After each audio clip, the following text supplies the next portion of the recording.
Class 6 এর সকল বন্ধুদের স্বাগত জানাই। আশা করি তোমরা সবাই ভালো আছো। তো দেখো, model activity task English part 7 অর্থাৎ অক্টোবর মাসের প্রশ্ন।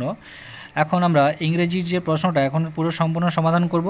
তো দেখো, কোশ্চেন নাম্বার 1 কি বলেছে, read the following passage and answer the questions that follow. তো আমাকে আগে এখানে বলেছে আমাদের আগে প্যাসেজটা ভালো করে পড়ে নিতে হবে, তারপরে নিচের প্রশ্নগুলোর উত্তর দিতে হবে। তো দেখো পড়ছি, Feeling restless, I left the viewing room and glided down the long passage to the center of the space station. I could see my father there surrounded by reporters. I came back to the view room which was empty. I looked out into space. My moon, my home appeared very small now. At home, kids would be getting ready for the party. There's always been a party at sunrise. The sun rose only 12 or 13 times a year, so it was something special for us. The sunlight crept slowly across the surface of the moon until finally night was gone. এবারে question a, complete the following sentence with information from the passage. এই passage থেকে information নিয়ে এই যে dash রয়েছে এটা fill up করতে হবে।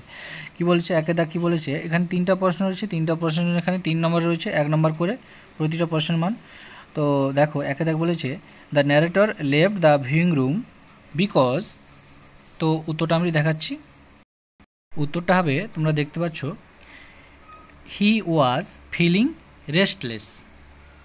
তারপরের প্রশ্ন দেখো, এখানে কি বলেছে, he could not talk to his father as his father was surrounded by reporters. তারপরের প্রশ্ন, sunlight crept on the moon's surface until finally night was gone. তারপর বিদ্যা কী বলেছে, অ্যান্সার দ্য ফলোয়িং কোশ্চেন্স। তো এখানে 1, 2, 3 তিনটা প্রশ্ন রয়েছে, 3টা প্রশ্নের জন্য এখানে 6 নম্বর রয়েছে, মানে প্রতিটা প্রশ্নের উত্তরের জন্য এখানে 2 নম্বর করে বরাদ্দ রয়েছে। তো দেখো কি বলেছে, প্রথম প্রশ্ন, how did the moon appear to the narrator. চলো আমরা উত্তরটা করে নিই। তো উত্তরটা দেখো তোমরা, the moon appeared very small to the narrators.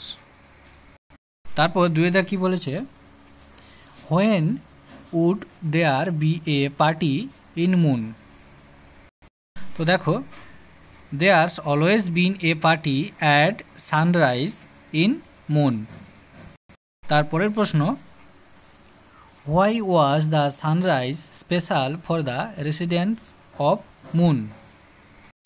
তো দেখো এখানে প্রশ্নটা কি বলেছে, যে চাঁদের অধিবাসী যারা সেখানে থাকে, তো তাদের জন্য যে সূর্যের যে ওঠা মানে সূর্যের কিরণ সেটা স্পেশাল কেন। তো দেখো answer, the sun rose only 12 or 13 times a year, মানে বছরে 12 থেকে 13 বার ওঠে। So the sunrise was special for the residents of moon. তারপর 2 কী বলছে, ডু অ্যাজ ডাইরেক্টেড। তো 5টা প্রশ্ন রয়েছে, 5টা প্রশ্নের জন্য 5 নম্বর রয়েছে। তো একে দাগ কী বলেছে, একে দাগ, will you please shut the ডোর।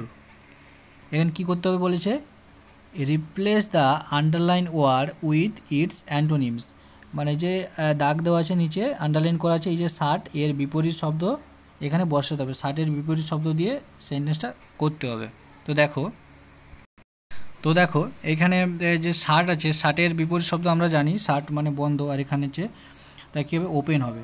তো will you please open the door. তারপর 2 দাগ বলছে, we shall go out for vacation soon. এখানে বলছে identify the types of adverb use in sentence, মানে কোন ধরনের অ্যাডভার্ব এখানে ব্যবহার করা হয়েছে এই সেন্টেন্সে। যেমন সুন, এই সুনটা কোন ধরনের অ্যাডভার্ব। তো দেখো, তো সুন হচ্ছে এখানে, সুনটা হচ্ছে অ্যাডভার্ব অফ টাইমস, সুনটা অ্যাডভার্ব অফ টাইমস। তারপর 3 দাগ কী বলেছে, 3 দাগ বলেছে যে the earning of this quarter dash exceptionals, sorry এটা এক্সপেকটেশানস হবে। তো দেখো এখানে কি বলছে এক্সিড আর যে এক্সিডস, তো এখানে কোনটা হবে? তো the earnings for this quarters exceed expectations. তারপরের দা কি বলেছে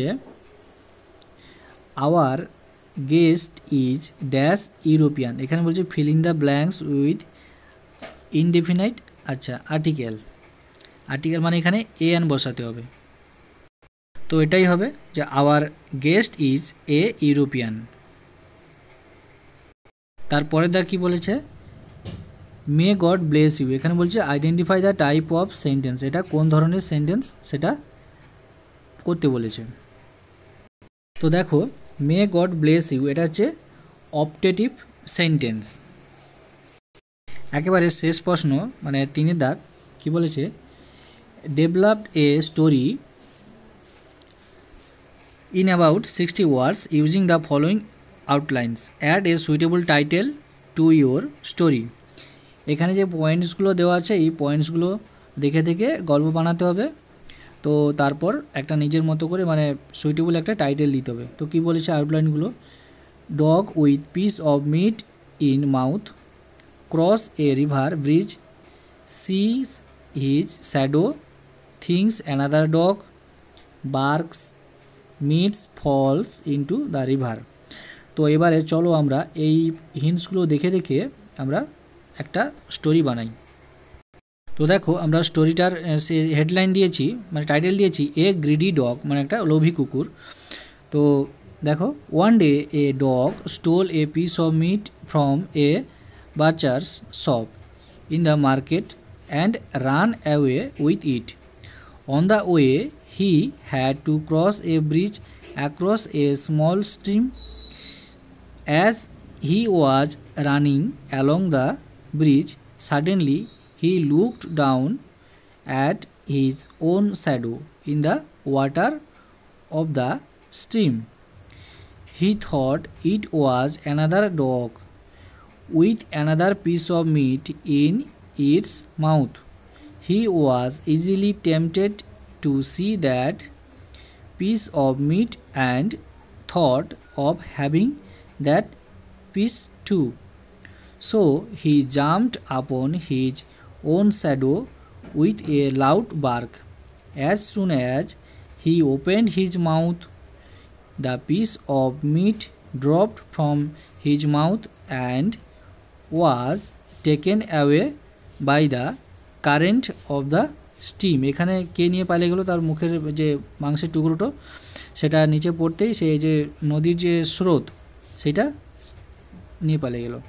thus the greedy dog lost his own piece of meat as well as the one he wanted to snatch. তো এবারে মোরাল বলছে গ্র্যাস অল লুজ অল। তো এখানে স্টোরিটা যে লিখেছি এটা খুব সহজ সরল ওয়ার্ড দিয়েই লেখা হয়েছে।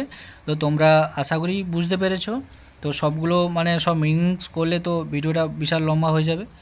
তো তোমরা খাতায় এইভাবে লিখতে থাকবে, লিখে উত্তরগুলো জমা দেবে। বন্ধুরা তোমাদের এটা কেমন লাগলো? তো যদি ভালো লাগে তাহলে অবশ্যই একটা লাইক করবে, সেটা কিন্তু ভুলবে না। আর এইভাবে চ্যানেলটা সাবস্ক্রাইব করে চ্যানেলের পাশে থাকবে, যাতে আগামী দিনে এইভাবে আরও নতুন নতুন যে মডেল অ্যাক্টিভিটি টাস্কগুলো আসছে বা শিক্ষামূলক কোনো আপডেট এলে তোমাদের কাছে অবশ্যই ভিডিও নিয়ে হাজির হব। তো সবাই ভালো থাকবে, সুস্থ থাকবে, আর উত্তরগুলো খাতায় সুন্দরভাবে লিখে জমা দেবে স্কুলে।